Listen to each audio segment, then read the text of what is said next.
के लिए बहुत ही दुख की बात है।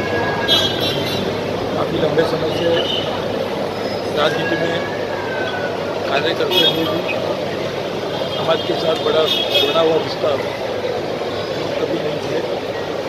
साथ ही में देश की उन्नति के लिए, राष्ट्र की प्रगति के लिए उन्होंने हर समय अपनी सोच लगाई। आज उनके निधन से हम सब लोग की बहुत दुखी है, लेकिन मैं मानता हूँ देश की जनता भी